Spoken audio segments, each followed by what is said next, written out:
Okay, we'd better move on. We're running just a little bit late, but we'll take that into account. So I'm very pleased to introduce Michelle Montague, who's now at the University of Bristol, was previously at UC Irvine. She works on perceptual experience and intentionality, and she's going to talk about phenomenology and mental context. Michelle. Thanks. Thanks a lot for inviting me. The conference has been very interesting so far. I have to say that I am going to talk about phenomenology with a small p.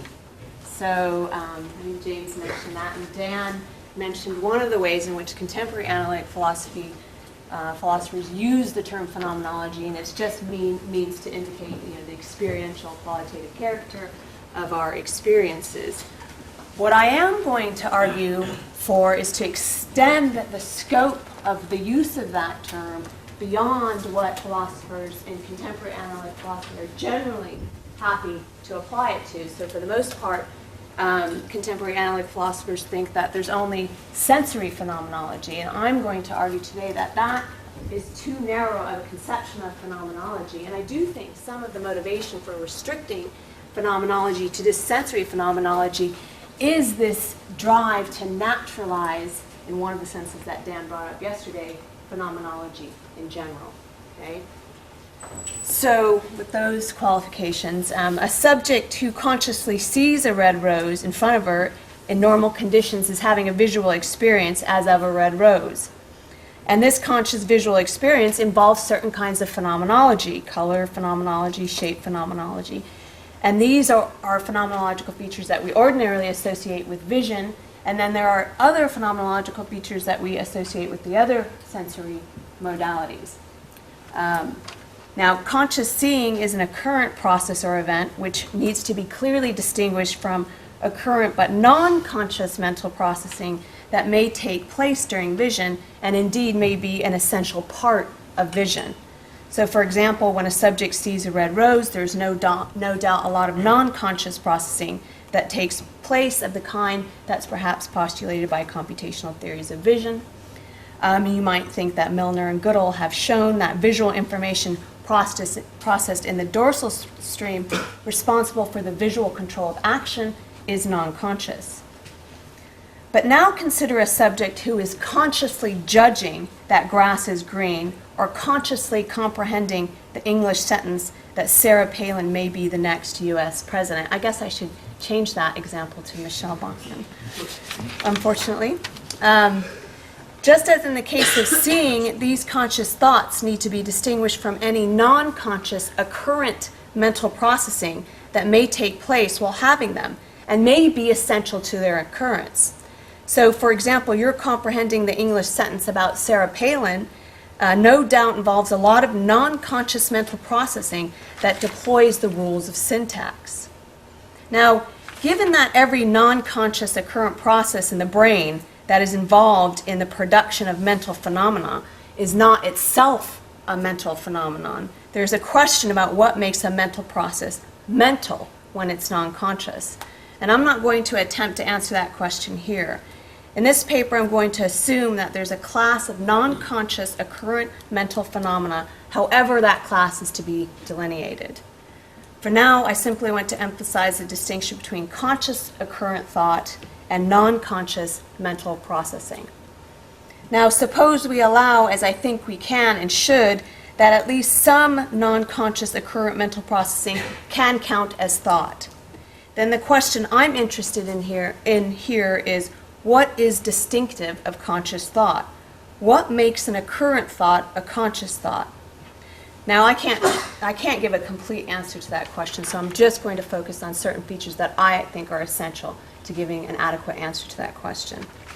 And you may wonder if the question I'm asking is the same question as asking, what makes a conscious state conscious? And the short answer is that it's not the same question at all, because I exclusively want to focus on conscious thought, whereas the question about what makes a conscious state conscious is interested in giving a general theory of consciousness, and that's not what I'm trying to do here. I want to isolate my target just to conscious occurrent thinking.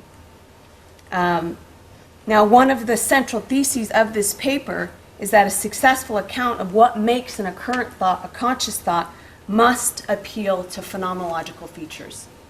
And if this is right, then there's a further question about what kind of phenomenological features are needed. And I'm going to argue that sensory phenomenology cannot do the job, and that we can't possibly give an adequate answer or account of conscious thought without appealing to what is now typically called cognitive phenomenology. Now, in arguing for cognitive phenomenology's essential role in accounting for what makes an occurrent thought a conscious thought, I'm going to focus on arguing against two kinds of views. The first view grants that conscious thought partly consists in thoughts possessing phenomenology, but insists that that phenomenology is sensory phenomenology. Now, understanding the exact nature of the association between the conscious thought in question and the associated sensory phenomenology is crucial for understanding what this view amounts to exactly and why it's implausible. The second type of view attempts to give an account of what makes an occurrent thought a conscious thought in non-phenomenological terms. So the central claim of this kind of view is that there is a non-phenomenological kind of consciousness, and that this non-phenomenological kind of consciousness is what accounts for conscious thought, is what we have to give an account of conscious thought in terms of. Now, arguably, one of the most influential accounts of what this kind of non-phenomenological account amounts to is Bloch's notion of access consciousness, or some version of Bloch's notion of access consciousness. And so I'm going to focus on that. And the overall plan of the paper is, first I'm going to introduce the term cognitive phenomenology, because the term is new to contemporary analytic philosophy, although I think philosophers like Husserl clearly had this kind of phenomenon in target and accepted it. So I'll do that first, and then I'm going to argue that Bloch's notion of access consciousness fails to give an adequate account of what conscious occurrent thought consists in. And then I'm going to argue against the proposal that what makes an occurrent thought a conscious thought is somehow a matter of a sensory phenomenology being tied up with that thought. I'll argue against that view. And I'll argue that that view faces a dilemma. On the first horn of the dilemma, the danger is that the sensory phenomenology appealed to for the thought's property of being conscious has only an arbitrary relation to the thought itself. That is, the sensory phenomenology supposedly responsible for making a particular occurrent thought conscious seems unconnected somehow to the thought itself. An attempt to avoid this arbitrariness, to make a connection between the sensory phenomenology and the thought in question, I'm going to argue that this leads to the view that thoughts really aren't conscious at all. And then I will conclude with a discussion of the strategy of appealing to cognitive phenomenology. And I'll claim that appealing to cognitive phenomenology accounts for what makes an occurrent thought a conscious thought without worries of arbitrariness or without claiming, contrary to assumption, that thoughts aren't conscious. Okay, so first to the term cognitive phenomenology.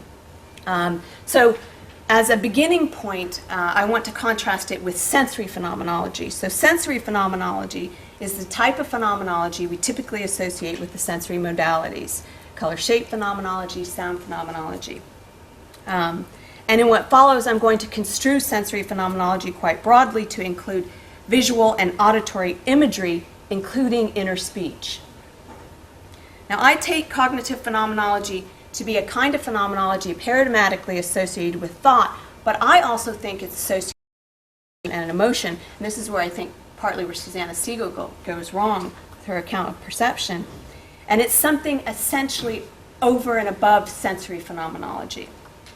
So, for example, there's something it's like to think that 2 + 2 is 4, or that temperance is a virtue, that is irreducible to any sensory phenomenology that may be had or may be associated with having those thoughts. Now, so that's quite a negative characterization. So in order to kind of get you to see a little bit more what I have in mind, I'm just going to talk a little bit about some of the arguments that people use in the literature to argue for the existence of cognitive phenomenology, because the very existence of cognitive phenomenology is doubted in a way that the existence of sensory phenomenology is not. So often philosophers will argue for cognitive phenomenology by appealing to phenomenal contrast cases. So contrast arguments involve the presentation of two scenarios that allegedly differ in phenomenal character, but are exactly alike in sensory features. And the idea is that since the only difference between the two cases is cognitive, the phenomenal contrast between them can be accounted for only by appealing to cognitive phenomenology. So one kind of case concerns two subjects who hear the same sounds, the same sentence, so have the same auditory experience overall, but have different phenomenological experiences overall, because one of them experiences the words as sounds they understand. Okay, so that understanding is supposed to be an instance of cognitive phenomenology. Another kind of case involves two subjects perceiving as cases, as in the famous duck-rabbit case. The idea is that although the sensory information remains the same, when one perceives the picture now as a duck and now as a rabbit, there is an experiential difference, and this difference is a cognitive phenomenological difference.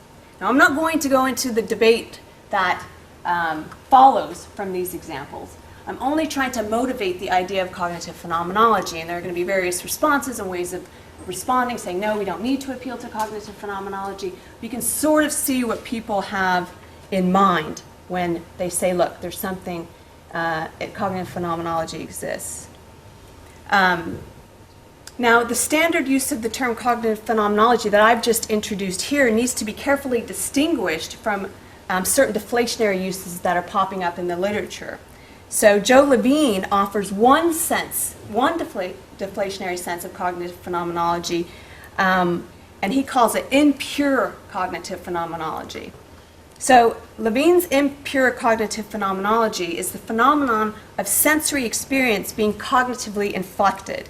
The idea is that although all phenomenology is sensory phenomenology, cognitive states can influence the way the sensory manifold is experienced in such a way that two distinct thoughts or conceptual sets result in the same set of sensible features being experienced differently.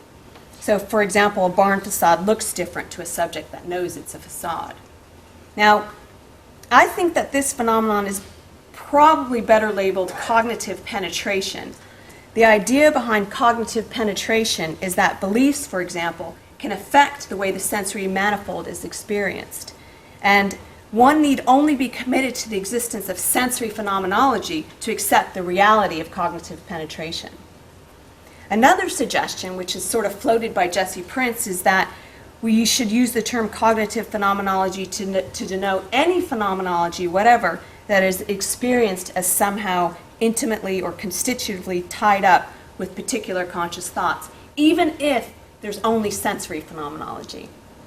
So I think that that understanding of cognitive phenomenology obscures the central question of the cognitive phenomenology debate, which is whether there is a kind of phenomenology that is irreducible to sensory phenomenology, broadly construed.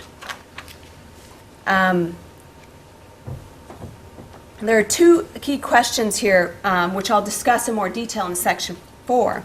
One is there a sense in which the conceptual content of conscious thought is experienced directly, or is it only ever experienced indirectly? And related to that is the conceptual content of conscious thought ever itself conscious? As for the contrast between direct and indirect, I take it that in the case of Levine's impure cognitive phenomenology, the conceptual content of thought is only experienced indirectly because it is only experienced inasmuch as it is something that can affect the sensory manifold. Correspondingly, I take it that the conceptual content of conscious thought is not itself conscious in this case. Against this, I will argue that cognitive phenomenology, in the sense that I have defined it here, allows the subject to experience aspects of conceptual content of conscious thought directly, and correspondingly, that the content of conscious thought can, in such a case, itself be conscious. So, as I said, I'm concerned with conscious occurrent thought, understood generally to cover conscious judging, contemplating, wondering, and so on. And this cluster of mental states brings to mind Bloch's notion of access consciousness, or A consciousness for short. the point about access consciousness I want to stress is that many philosophers believe that it gives an account of what members of this cluster of mental states being conscious consists in. Access consciousness is meant to articulate an essential sense in which these states are conscious. So, for example, this is on your handout under the beginning of section 3. Peter Carruthers says, most theorists believe that there are mental states, such as occurrent thoughts or judgments, that are access conscious, but that are not phenomenally conscious. Okay? So the basic idea is that there is a class of mental states which are conscious, but are conscious in a sense in which is non-phenomenological. The sense in which they are conscious is accounted for in terms of this notion of access. So for my purposes here, I am taking a state's being phenomenally conscious, or P-conscious for short, to mean that there's something it's like to be in that state, experientially speaking. The state has a phenomenology. I actually don't like the distinction between phenomenal consciousness and access consciousness, because I don't think there is a distinction. I think there's just what's being called phenomenal consciousness, there's just experiential consciousness, and there aren't kinds of consciousness. Okay, so that's part of the strategy of this paper. So I don't like the distinction. I think the term access consciousness is altogether a misnomer. Okay, so according to this approach, though, this approach where people think access consciousness is giving us an account of conscious thought, there are two ways for a state to be conscious.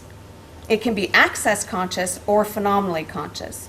And so for the most part, philosophers have taken it that sensory experiences are phenomenally conscious, and conscious thoughts, as I've defined them here, or isolated them here, are access conscious. Okay? So in Bloch's article, he gives the paradigm example of access consciousness are I believe, I judge, I wonder, the so-called propositional attitudes. So he sort of promotes this distinction. So the first question is, what is it for a state to be access conscious? So on your handout, in Bloch's original 1995 article, he says a consciousness is being defined as roughly being poised for control of speech, reasoning, and action. But in 2002, he added to the definition, a representation is a-conscious if it is broadcast for free use in reasoning and for direct rational control of action. So he adds this idea that a-conscious representations are ones that are broadcast in the global workspace. So he adds the notion of broadcast to the original definition of being poised for global control. Now, why does he do this? Well, he says his guide is in talking about access consciousness is to make precise the notion of access consciousness is to formulate an information processing correlate of P consciousness that is not ad hoc and mirrors P consciousness as well as a non-ad hoc information processing notion can. So a flaw in his original definition, he says, is that A consciousness is just dispositional. It's just poised for global control. But P consciousness is occurrent. So that makes the relation between P consciousness and A consciousness the ground of a disposition and the disposition itself. So he gets rid of that kind of relation. He wants to make the case that A consciousness is occurrent, and the way that he does that is he introduces this notion of broadcast. So an A-conscious state is one that's broadcast in the global workspace. So there seem to be the following central elements to a state's being A-conscious. One, that it be poised to play a certain role in the overall cognitive system. And two, that it be broadcast. And I take it that two implies that it's occurrent, that it's non-dispositional. And I think it's interesting that in subsequent writing, Bloch has at least temporarily given up the phrase access consciousness in favor of the phrase cognitive accessibility. He says access consciousness was my term for approximately what I am here calling cognitive accessibility. Now, I mention this change in terminology because I think it's a wise one. I think it is more apt. In short, the term cognitive accessibility doesn't imply that there are kinds of consciousness as the term access consciousness does. Cognitive accessibility simply picks out a functional property that certain mental states have, and I believe that's all that access consciousness really does. Doesn't really delineate a special kind of consciousness. So to show why I think so, let's consider Bloch's definition of access consciousness in more detail. So the notion of action in Bloch's phrase, direct rational control of action, denotes intentional action and should include bodily action, mental action involving relations between mental states, and responses to perform actions.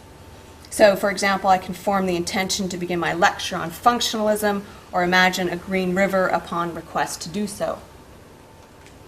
The reference to rational is meant to rule out the kind of automatic behavior that occurs in typical blindsight cases. So in these cases, these typical blindsight cases, a subject's actions or behavior are either to verbal prompting, asking the blindsighter to guess what's in the blind portion of his visual field, or to physical objects that are placed in front of the blindsighter and he's asked to navigate around these objects. In the case of the verbal prompts, the fact that the blindsighter guesses means that from his own perspective, he does not have a reason to answer as he does. In the case of the physical prompts, the blindsighter does not, from his own perspective, have a reason to move as he does. He's utterly surprised that he's made it around these physical obstacles. So we have then the notion of access consciousness or cognitive accessibility, and we can now ask about the relationship between a thought's being access conscious or cognitively accessible, and its being conscious. So I'll switch to cognitive accessibility for the moment. So on your handout, it seems plausible to claim that that if a thought T is conscious at time T1, then T is cognitively accessible at time T1. Now there may be qualifications and slight stating it more carefully, but I basically think that direction of the biconditional holds. At least I'm willing to accept it. What I'm really concerned with here is the conditional going in the other direction, and that's B. So if a thought T is cognitively accessible at time T1, then T is consciously thought, is a conscious thought at time T1. B to me seems false, and I'll argue that a thought T can be one, poised for global control without being conscious, and broadcast for free use and reasoning without being conscious. So consider one, a state's being poised for global control first. As stated, one is a very weak claim. Suppose at T1 I have the dispositional thought or belief that Barack Obama has 2 lungs, although I've never explicitly entertained this thought. It's what used to be called an implicit belief as opposed to an explicit belief, where an explicit belief is one that you have at some point thought. Now this thought about Barack Obama's lungs is poised for control of speech and action in the clear sense that if someone asks me if I have this belief, I immediately answer that I do. Now, presumably Bloch had something other than these kinds of dispositional thoughts in mind when he was formulating his notion of access consciousness. So we can strengthen one to something like optimally poised for global control, where the optimally obviates the need for prompting. You don't need to be prompted. Now, in light of this slight change, however, I want to consider Strawson's 1986 notion of explicit plus. So this is on your handout. This is how Strawson defines the notion of explicit plus. If you are reviewing 2 courses of action, X and Y, which you believe to be the best or only ones open to you, and if, having assessed the pros and cons of X in conscious occurrent thought, you then pass to the assessment of Y in the same way, your belief that you can perform an action of kind X may be explicit plus in the present sense, although not consciously occurrent. It may be here near at hand in the mind, present to the mind in some way in which a belief or thought can be present to the mind without actually being consciously occurrent. Okay, so clearly there's a difference between my belief about Obama's lungs and my belief that I can do action X. And one of the differences is that my belief that I can do action X does not require any prompting from an external source. Now, I'm going to consider 2 ways of interpreting Strawson's case that call into question treating access consciousness as sufficient for conscious thought. That is, that call into question the conditional stated in B. Now, first, Strawson's case explicitly advocates that a state, the state of believing that I can do action X, may be optimally poised for global control without being occurrent. And since a state's being occurrent is necessary for its being conscious, being optimally poised for global control is not sufficient on its own to account for what makes an occurrent thought a conscious thought. Okay, so that seems pretty straightforward. As pointed out earlier, though, Bloch adds the broadcasting element to his definition of access consciousness, and since broadcasting implies occurrent dissemination, Bloch's definition, with its requirement of broadcasting, secures the requirement of occurrency. So this brings me to the second possible interpretation of Strawson's case, and it's a slight deviation from the quote. On the second interpretation, when a thought is explicit plus near at hand in Strawson's sense, it is in fact occurrent, although it is not conscious. For example, it may be occurrent in some state of activation of working memory, and thus be broadcasting in Bloch's sense. This suggests that the addition of broadcasting on its own does not suffice to distinguish non-conscious occurrent dissemination from conscious occurrent dissemination. For the case under discussion, the belief about action S can be seen as being occurrent and broadcast, but still below the threshold of a consciousness. And that's if you interpret working memory as being active and updating and doing all kinds of work in the sense that it's busy, it's not dispositional. There are events, okay? Now, I think, in fact, Bloch's own super blindsight case in that same article tells against taking access consciousness as an account of conscious thought, in particular as an account of the cases that are my concern here, consciously thinking that 2 + 2 is 4, or that temperance is a virtue. So originally, Kant, Bloch, that they don't go together out. Bloch, in his super blindsider case, he introduces this example as a way of saying that we can have access consciousness without phenomenal consciousness. So the idea is that although the blindsight patient can only guess what's in the blind portion of his visual field upon prompting, a super blindsider can be trained to prompt himself to guess what's in the blind portion of his visual field without being told to guess. He spontaneously offers that he knows that there's an X in his visual field, although he can't see it. Visual information about the blind portion of his visual field just pops into his thoughts. So on your handout, Bloch characterizes the case as follows. Of course, the super blindsider has a thought that there is an X in his blind field that is both A conscious and P conscious. But I'm not talking about the thought. Rather, I'm talking about the state of his perceptual system that gives rise to the thought. It is this state that is A conscious without being P conscious. So in order for this A conscious state of his perceptual system to give rise to a thought, it seems it must be occurrent in some sense, and it's broadcast by definition of A consciousness, but it's also non-conscious by definition of blindsight. Now, Bloch takes the state in question as not being P conscious, but the question is there any real sense in which the state is conscious at all? And I think the answer is no. The difference between the super blindsider and the typical blindsight patient is that the relevant state of the super blindsider does not require external prompting. But this lack of need for external prompting doesn't seem to result in that state's being conscious. The fact that prompting is needed at all seems to show that the state is not conscious in the relevant sense. It's not part of the conscious field. Now, Bloch may have isolated cases of mental phenomena that lie somewhere between full-fledged conscious thoughts and dispositional beliefs, such as my belief about Obama's lungs. The relevant sense of the super blindsider is unlike my Obama belief because it's occurrent. But it also is unlike my thinking right now that 2 + 2 is 4 because the super blindsider state is not part of the conscious field. And so, to me, it's puzzling why Bloch has labeled these cases, these states, conscious. It seems confusing.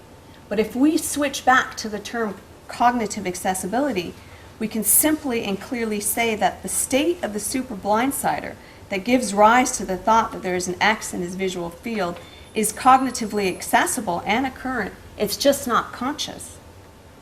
What I think these cases show, I think you can use Strawson's case to show this, and Bloch's own case points to this, is that we can make sense of a state, a thought, being broadcast and optimally poised for global control, independently of the idea that is conscious.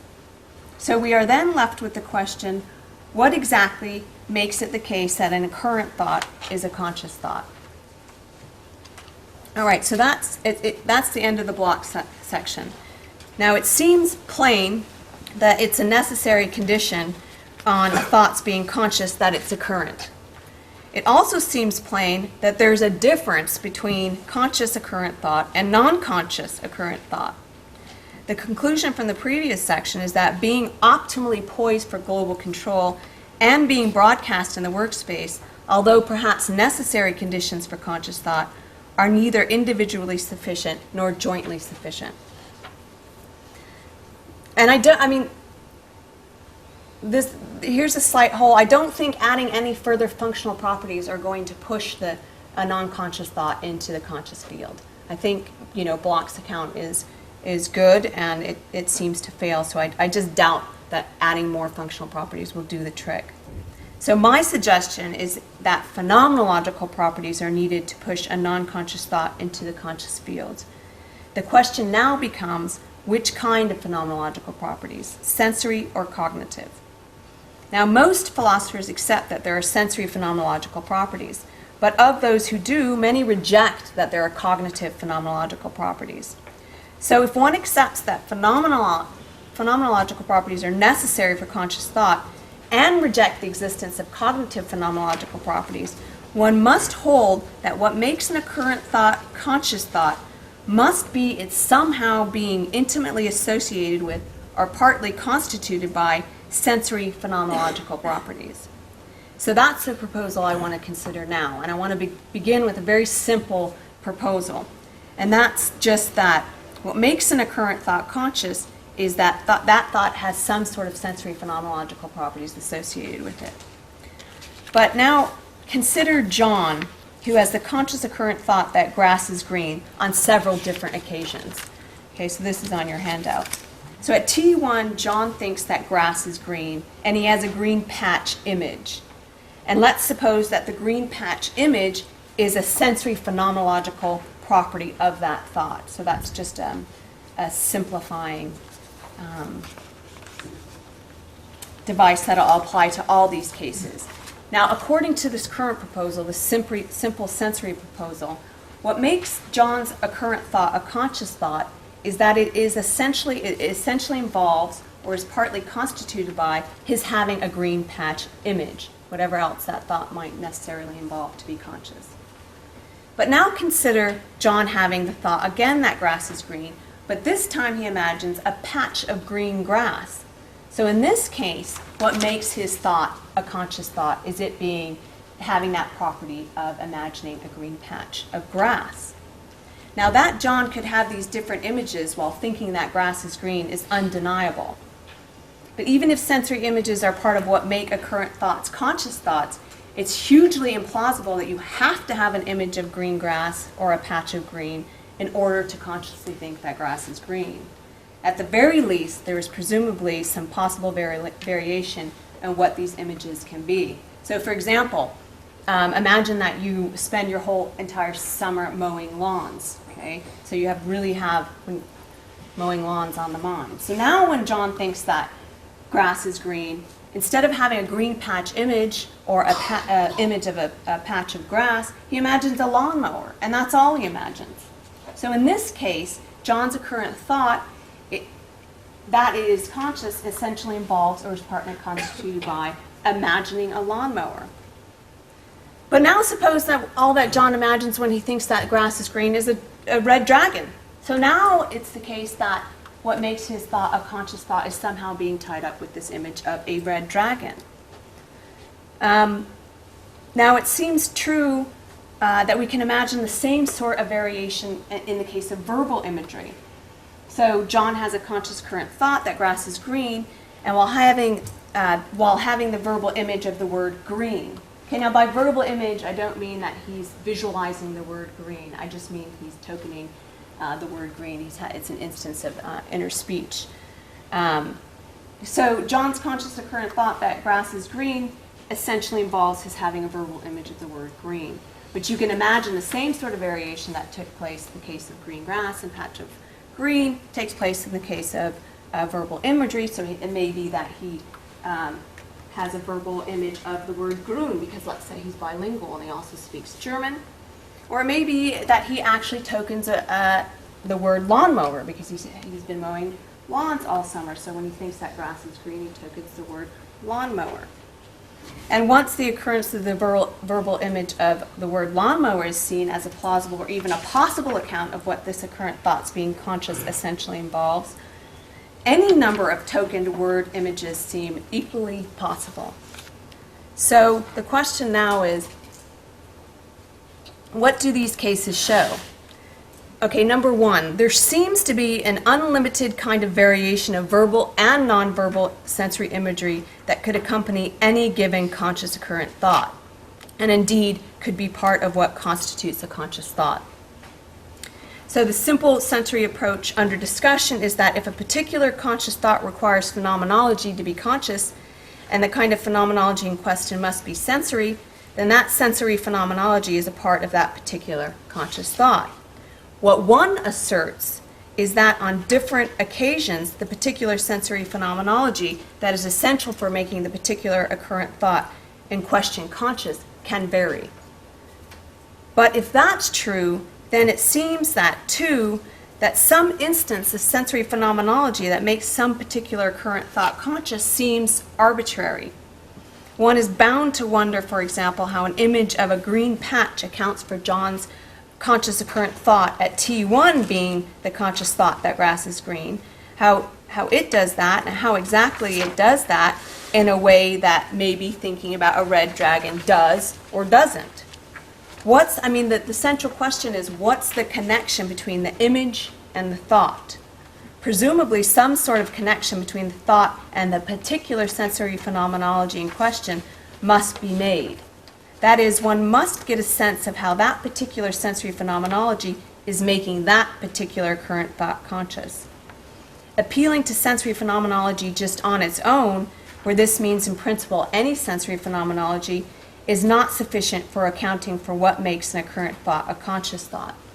So I think that we can conclude 3 on your handout, that the sensory phenomenology that is supposed to be what makes a particular occurrent thought a conscious thought, it can't be arbitrary.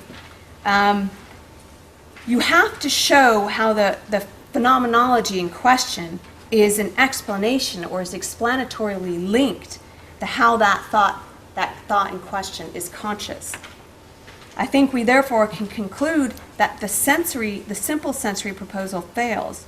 The assertion that what makes an occurrent thought conscious is the thoughts having sensory phenomenological properties of some sort is just not adequate. That sort of simple assertion won't do the trick. We need to see some sort of connection between the phenomenology and the thought, how that connection works. Now, the proposal that naturally suggests itself now is that a plausible way of linking the kind of phenomenology that could be involved in giving an adequate account of what makes an occurrent thought a conscious thought to the thought itself is linking the phenomenological component of the thought to the content component of the thought. So I think we have grounds for asserting 4. The phenomenology that makes a particular occurrent thought a conscious thought must be explanatorily linked to the content of that thought. Now, one suggested proposal for satisfying 4 is to link the content of the thought to verbal imagery. So this is a suggestion that's put forth by Prince, and here's a quote on your handout. He says, "Sentences do not merely stand in for thoughts, but they actually constitute thoughts. when we produce sentences in silent speech, they issue forth from unconscious representations that correspond to what those sentences mean. Arguably, the sentences inherit their truth conditions from the unconscious ideas that generate them. So produced, these sentences aren't arbitrary marks, but meaningful symbols. Okay. So I think there are two problems with this proposal. First, it may be the case that in having conscious thoughts, we often have verbal imagery of the words we use to express those thoughts. But is this always and necessarily the case? If not, this proposal will need to appeal to nonverbal sensory imagery as well, and therefore will be faced with the challenge of variation of such imagery already presented. The second and more serious worry is based on the following claim. Now, I think it's plausible. Five is plausible. If an occurrent thought is a conscious thought, the content of that thought must in some sense be consciously occurrent as well. So, if 5 is true, it makes trouble for any account that appeals to non-conscious or unconscious content as that which provides the link to the phenomenology in question. First, you could try denying 5, but it seems unclear to me what you could mean in asserting that a thought is a conscious thought if you didn't think the content was conscious as well. So if Prince's proposal is committed to a thought's content being non-conscious, it looks as if what he is really saying is that a thought is non-conscious and there's just some associated sensory phenomenology that is conscious. And so on this proposal, and contrary to assumption, conscious thoughts come out as non-conscious thoughts. In fact, according to this proposal, it looks as if there's no such thing as conscious thoughts at all. Now, at this point, one may respond that content is indeed conscious, but then we're led to a version of our original question. With a slight variation, our original question becomes, what accounts for the content of a conscious thought being conscious? It can't simply be a matter of associated nonverbal sensory phenomenology, because few would wish to maintain that an image of a green patch is the content of the thought that grass is green.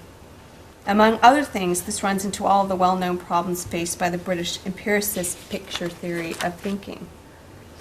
Now, one might insist that the content causes some sensory phenomenology, and it is in virtue of this causal relation that the sensory phenomenology makes the content conscious. But rather than explaining the sense in which content is conscious, this proposal looks like a variation of claiming that the content is non-conscious, and that non-conscious content causes some conscious sensory phenomenology. Second, it is hard to see how a particular instance of sensory phenomenology being an effect of some cause makes that cause, e.g. the content, conscious. At a bare minimum, the effect, the sensory phenomenology, would need to be lawfully linked to the cause, the content. However, this kind of lawful correlation between particular instances of sensory phenomenology and particular kinds of content seems utterly implausible, given the possible variation already pointed out with respect to John's thought about grass being green. So what about, again, appealing to inner speech? Isn't there something like a lawful correlation between words and their meanings, at least within the system constituted by a given language speaker's psychology? But lawful correlation on its own still doesn't seem to make content itself conscious. So far I've argued that any adequate account of what makes an occurrent thought conscious must satisfy two requirements.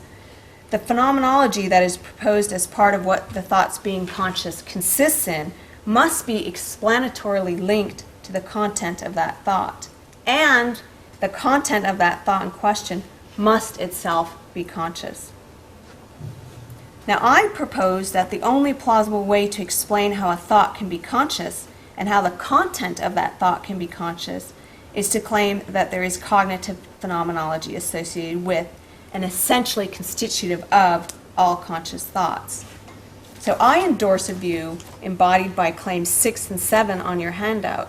So 6 Associated with each content are non-sensory cognitive phenomenological properties that are essentially possessed by any conscious thought that is a thought with that content.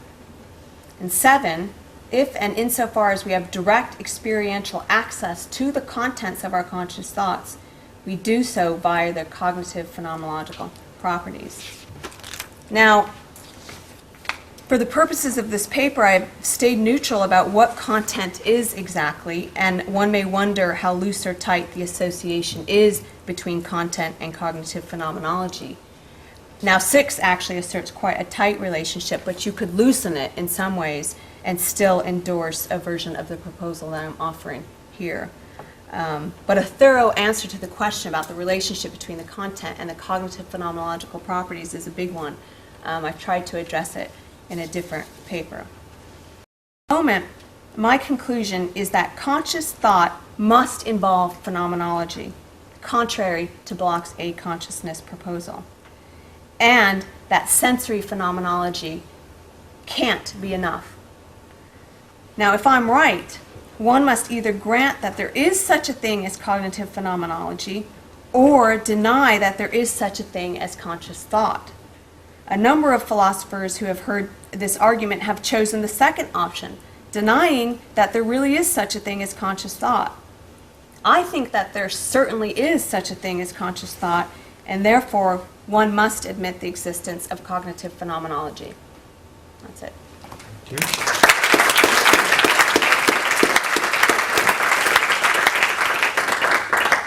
Okay, we have time for questions. David? Thank you very much. I very much support your idea of the cognitive phenomenology and to divorce it from the sensory accompaniments of thinking. You know, I mean, there's so many different possible imaginative and memory-related stuff, and even things like these Tony Buzan's mind maps that don't make any sense to me, but something for what you think in terms of the individual patterns and so on. So if we put them all to one side, you know, thoughts are still, I think, a current, by the way, just has to mean conscious. I don't understand what else it could be. But what I was going to say is that the kind of cognitive phenomenology that you might want to look at goes back to things like Descartes' clear and distinct ideas. I mean, ideas strike you clearly, or as fleshed out, or as needing more thought, or whatever. There's a whole sort of way of presenting of thinking that isn't necessarily sensorily can be sensorily colored in, but it has a sort of, it strikes us in a certain way. And this is this displosive character that I would say belongs to its cognitive or phenomenology. Yeah, that's an interesting proposal. I'd never thought about that. Because it is a way of thought striking us, but it's something distinct from the traditional propositional attitudes that people, because they'll say that that's a mode of a thought being presented, or content being presented, belief or desire, or wondering. But that's interesting because it is an entirely different mode, but it's non-sensory. You might think it's non-sensory. Yeah, I'll have to look. Yeah, that's really interesting. The eureka moments, for example. Yeah. Yeah, I think that. Dawn on you. Yeah, I often thought that one argument for cognitive phenomenology might be sort of also taking in a proof as a whole. That instant where you can sort of you get the you don't need to you can go through this. You don't need to do. You somehow have that understanding. Boom! I get the proof, and I thought, oh, that's an instance of cognitive phenomenology. Good. Manuel Martinez at the back. Yeah. So I find strange in the passage speaking to 5, when you seem to say that the fact that the content is conscious explains that the occurrent thought with that content is conscious. I would have thought that these two things are constitutively linked, or one constitutes the other, something of some size. I mean, I don't understand what it means for a content to be conscious if it's not thought about occurrent thought. Me neither. Okay, so great. So then I have the following reply on behalf of the representationalists. Why not say Like a tie type representation? Yeah. Why not say that a content, something has cognitive phenomenology if it's a conscious content of a particular kind? So, for instance, the grass is green would be an example. When you see a grass to be green, you're not merely seeing the that regards green, but many other interesting stuff besides that. So when you just consciously entertain a content of the kind the grass is green, then you're having what you call cognitive phenomenology. So I'm simply not seeing how 5 is a big issue for a positionalist a la type. Well, I mean, it's not directly, it's not directed at Ty. It's directed at an account like Prince's, where he wants to appeal to unconscious content. And so I want to say, look, that can't, you can't really use that as a way of giving an account of conscious thought, because surely the content of a conscious thought is conscious. And what he's doing is saying, actually, well, it seems to me, no, the content is unconscious, and somehow that is playing a pivotal role. So Ty, I mean, he doesn't believe in cognitive phenomenology, I know that. Right. So he doesn't, but that's not forced on him by first-order representationalism. So you could very well say that you have some content which is non-conscious, and if it's also poised, abstract, blah, blah, blah, then it becomes conscious. That content could be anything. It could be very abstract, 2 + 2 = 4 type content. Yeah, I don't want to, I mean, here I'm not denying that there can be such a thing as unconscious content, although I have my doubts. But I'm just saying here's how it has to work in a conscious thought. So, yeah. Okay. Shall we got a little cue, John Weber? This is about your discussion of block, actually. Yeah. And I think you're right that his access consciousness isn't really consciousness. But I think his new term for it, cognitive accessibility, kind of draws attention to a deeper problem with it. Because cognitive accessibility is a phrase that's used a lot in psychology, particularly in social psychology. And it doesn't mean what Bloch's term means. Yeah. So it's not an on-off thing. It's not a matter of something being accessible or not. Right? It's a matter of degree. Yeah. So how accessible a thought or an attitude or a memory or whatever is a matter of how long it takes for it to be drawn on in cognitive processing. And the priming literature is often couched this way. So the idea is that what priming does is to make something more accessible. Right? It brings an attitude or a memory or whatever, as it were, closer to the central processing. Right. Of the meta. Right. So if that's right, I mean, I'm not sure what overall difference this makes to your picture. At one point, you wanted to endorse, I think, statement A. If a thought T is conscious at time T1, then T is cognitively accessible at time T1. Yeah. But T is always cognitively accessible to some degree, the way that term is used Right, in right. psychology. Right. So the consequence of that conditional is always fulfilled. That would explain why the condition is true. Right. It wouldn't say anything. Yeah. So that's my kind of Yeah. worry. Yeah, I guess I would have to refine. Well, I mean, yeah. So, but what about dispositional beliefs? Are they cognitively accessible? I mean, if somebody asks me about Barack Obama's, I can respond really fast, right? But so is that really highly cognitively accessible? Or, mean, I don't know, I just...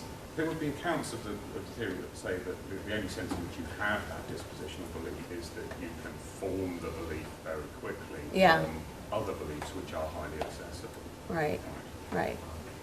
So it is highly accessible.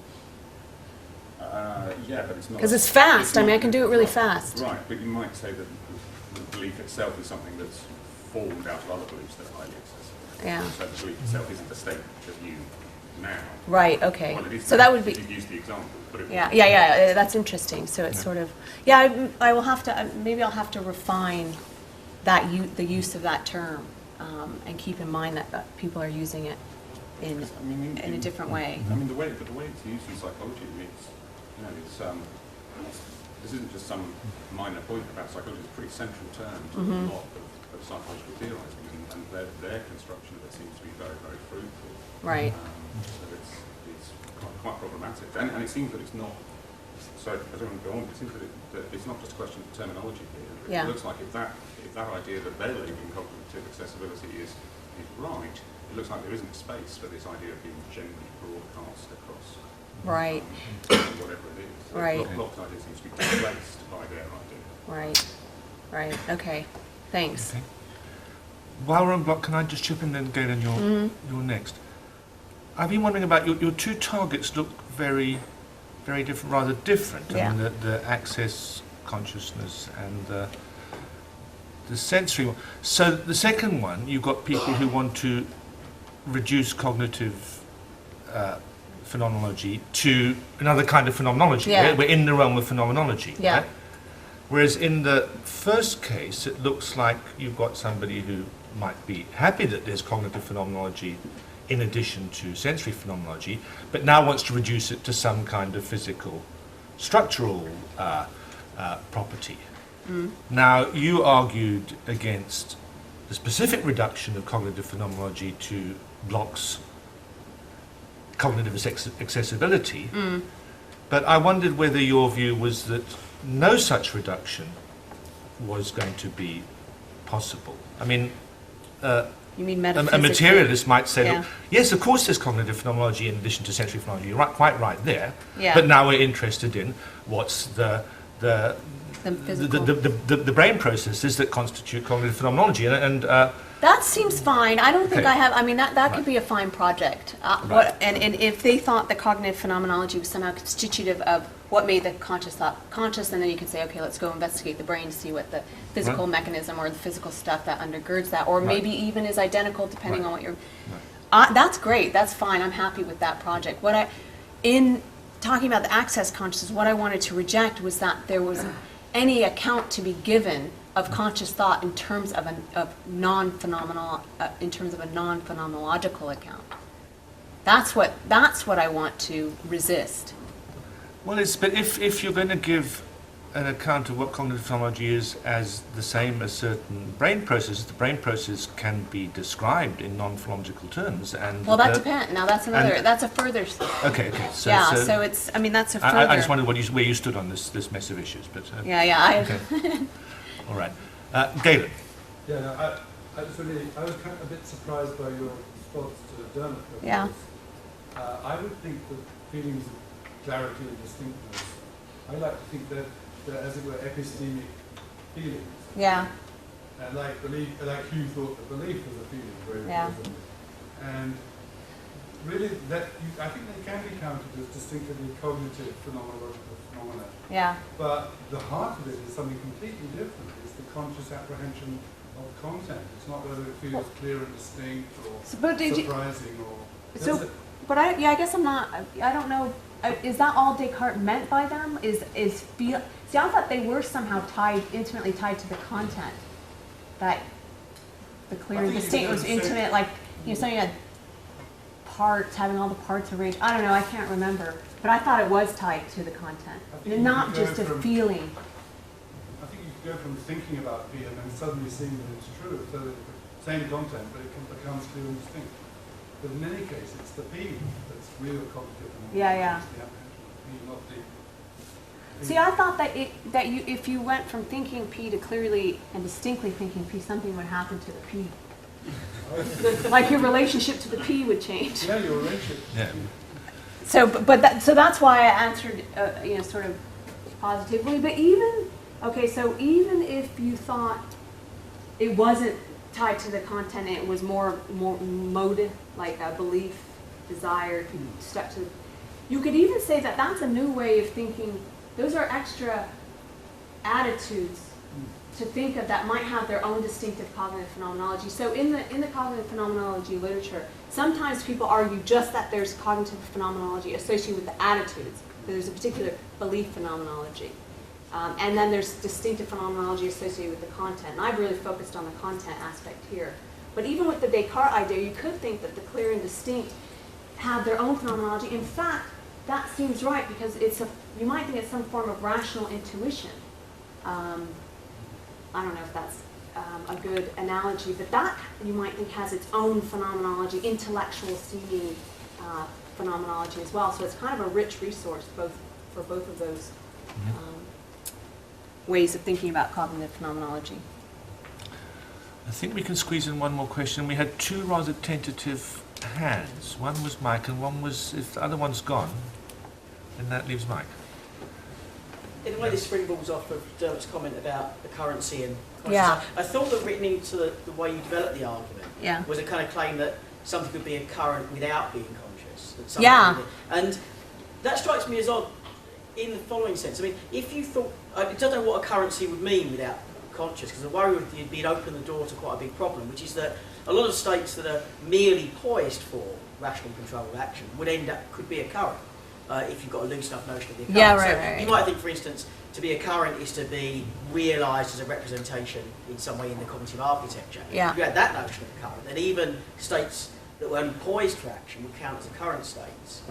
So I think it's difficult to know how you would put a block in that Yeah. such that you don't end up counting some Neb blocks. It would disrupt the argument that worried, or the thing that worried Neb Block, Right. which is that his original notion of being poised has the wrong kind of. But that structure, doesn't so hurt you me. want to- Yeah. No, I think Be- the yeah, conclusion because is if right. he's But I gonna- wonder yeah. what your count of currency Yeah, you would yeah, give then yeah. that wouldn't have that consequence as well. Well, I mean, that's interesting. I don't. For the purposes of this argument, if it had to be dispositional, right? If Block can't add this occurrency, then it's not conscious, because I think consciousness just necessarily entails occurrency. Right. So if it's just That's dispositional, if the access consciousness has to be it's not conscious. If there can't be, I don't know exactly what to say about, it seems plausible, if you look at some of the stuff people say about working memory, that they do think that it's occurring, it's active, there are things happening, there's updating, there's monitoring, but it's not conscious. So sometimes they give an example of remembering a series of numbers, right?